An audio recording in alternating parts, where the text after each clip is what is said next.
Em nome do Pai, do Filho e do Espírito Santo. Amém. Nós os adoramos, Senhor, e vos bendizemos, porque pela vossa Santa Cruz remistes o mundo.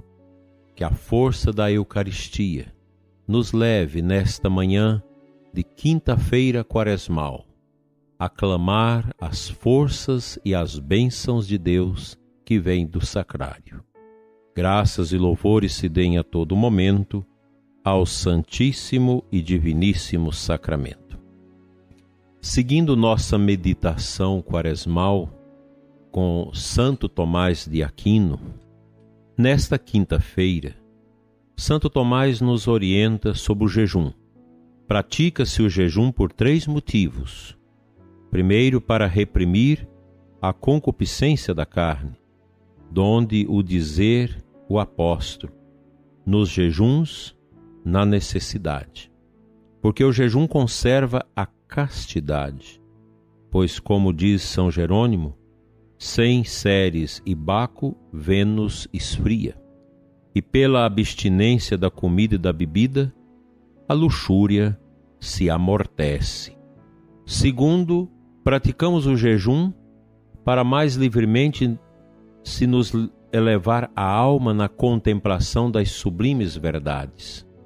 Por isso, refere-se à Escritura que Daniel 10, depois de ter jejuado 3 semanas, recebeu de Deus a revelação. Terceiro, para satisfazer pelos nossos pecados.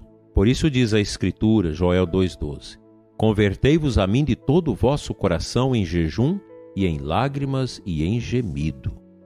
E é o que ensina Santo Agostinho num sermão. O jejum purifica a alma, eleva os sentidos, sujeita a carne ao espírito, faz-nos contrito e humilhado o coração, dissipa o nevoeiro da concupiscência, extingue os odores da sensualidade, acende a verdadeira luz da castidade.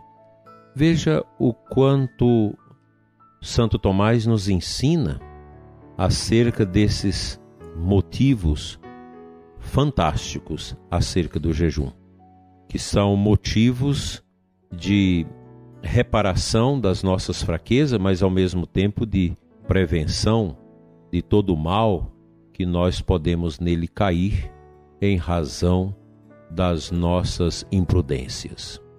O jejum, diz ele, é objeto de preceito, pois o jejum é útil para delir e coibir as nossas culpas e elevar-nos a mente para as coisas espirituais. Ora, cada um está obrigado pela razão natural a jejuar tanto quanto lhe for necessário para conseguir tal fim, por onde o jejum em geral constitui um preceito da lei natural. Mas a determinação do tempo e do modo de jejuar, conforme a conveniência e a utilidade do povo cristão, constitui um preceito de direito positivo, instituído pelos superiores eclesiásticos. E tal é o jejum da Igreja, diferente do jejum natural. A Igreja nos ensina a prática do jejum. Os tempos de jejum estão convenientemente determinados pela Igreja. O jejum é ordenado por 2 motivos: para delir a culpa e para nos elevar a mente às coisas espirituais. Por isso, os jejuns foram ordenados especialmente naqueles tempos em que, sobretudo, devemos, os fiéis, nos purificar dos pecados e elevar a mente a Deus pela devoção, o que sobretudo se dá antes da solenidade da Páscoa, quando as culpas são delidas pelo batismo, celebrado solenemente na vigília de Páscoa, em memória da sepultura do Senhor. Pois pelo batismo somos sepultados com Cristo para morrer ao pecado, na frase do apóstolo em Romanos 6,4. E também na festa pascal devemos, sobretudo pela devoção, elevar a mente à glória da eternidade a que Cristo deu começo pela sua ressurreição. Por isso, imediatamente antes da solenidade pascal, a Igreja nos manda jejuar. E pela mesma razão, nas vigílias das principais festividades, quando devemos nos preparar devotamente para celebrar as festas que se vão celebrar.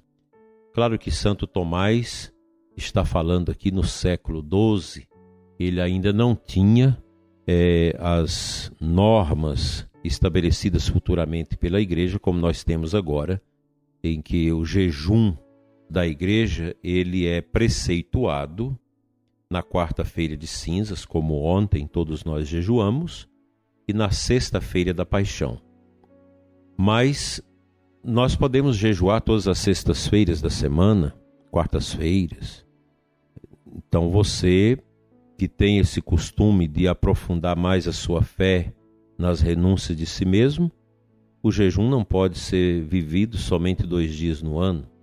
E além do jejum, se nós não fazemos, podemos eleger algumas penitências que, de certa forma, nos disciplinam.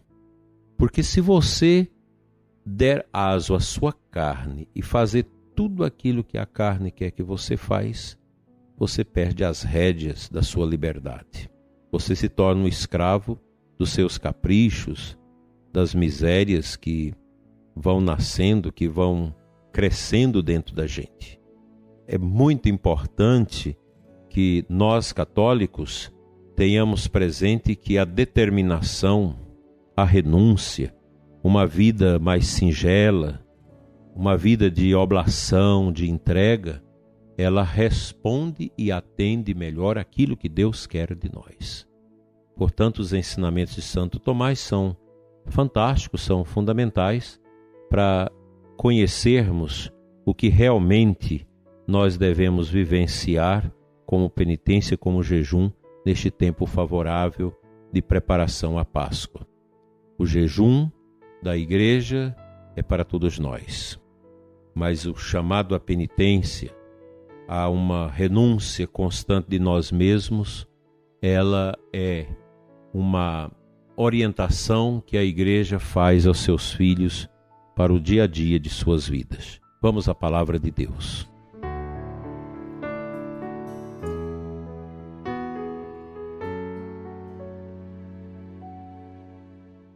O Santo Evangelho desta quinta-feira nos propõe Lucas 9, 22, 25, no final do texto.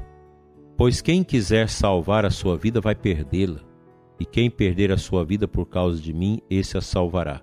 Com efeito, de que adianta a um homem ganhar o mundo inteiro, se perde e se destrói a si mesmo?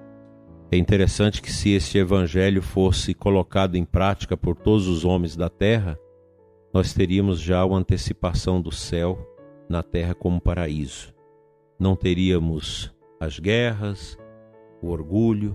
Imaginemos se as nações vivessem em harmonia, se cada país respeitasse as fronteiras com o outro, se a gente não precisasse gastar tanto com armamento bélico para nos defender. Seria uma maravilha, mas não. O orgulho humano está aí. Atrás de uma guerra está sempre o ninho de orgulho de lideranças que desejam subjugar, que desejam dominar, mostrar poderio de força ao mundo.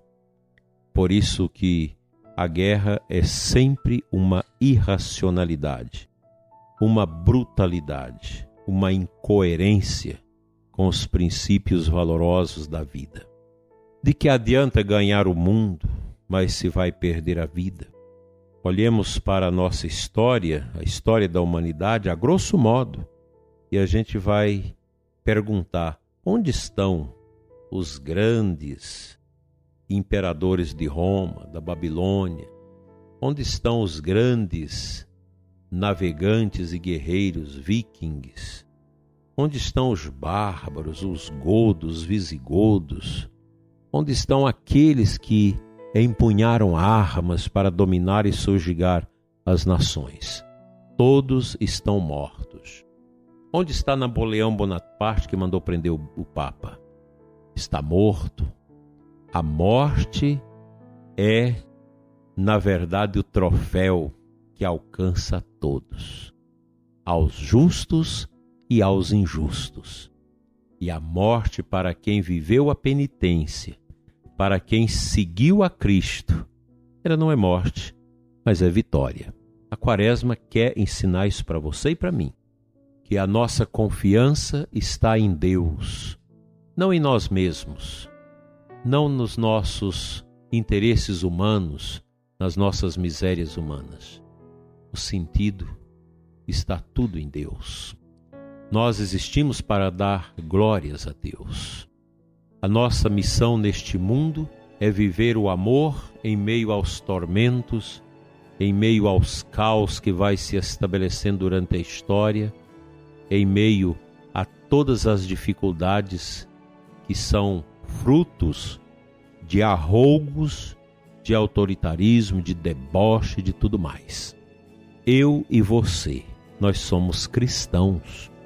Cristão não embarca nesta canoa furada dos sentidos, da vaidade, da prepotência. Isso não faz parte da nossa existência.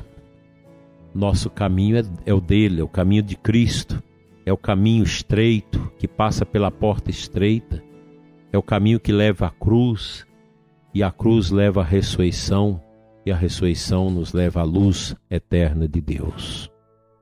Quaresma é isso, dileto ouvinte, tempo favorável para que nós possamos abrir nossos corações a uma vida simples, uma vida humilde dentro da família, onde acontece o perdão, a humildade.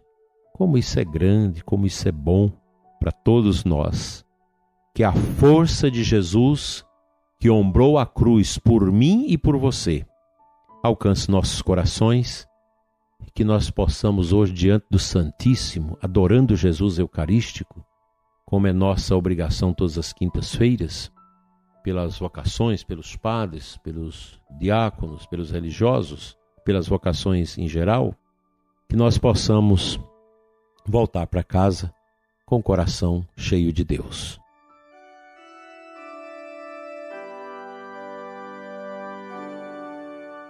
Senhor nosso Deus e Pai, Pai das misericórdias eternas, dai-nos fome de Eucaristia. Nós queremos alimentar-nos do Teu Filho Jesus para sermos sinais para os outros, para crescermos dentro da nossa paróquia, da nossa comunidade, da nossa pastoral, do nosso serviço comunitário, como pessoas amadas e queridas por Ti, Senhor. Liberta nossos corações da maldade e de todas as misérias que nos afastam do Teu amor e do trono da Tua graça. Fica conosco, Senhor, nesta manhã e sempre, e dai-nos um seguimento profundo neste tempo quaresmal, para que ao final de tudo nós possamos dizer: combati o bom combate e guardei a fé. Amém.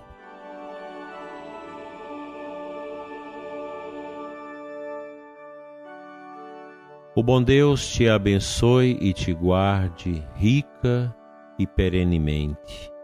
Toca o seu coração, desperta sua alma para a adoração no dia de hoje, compadeça de ti e mostre a sua face. Em nome do Pai, do Filho e do Espírito Santo. Amém. Feliz adoração para você no dia de hoje e até amanhã, se Ele nos permitir.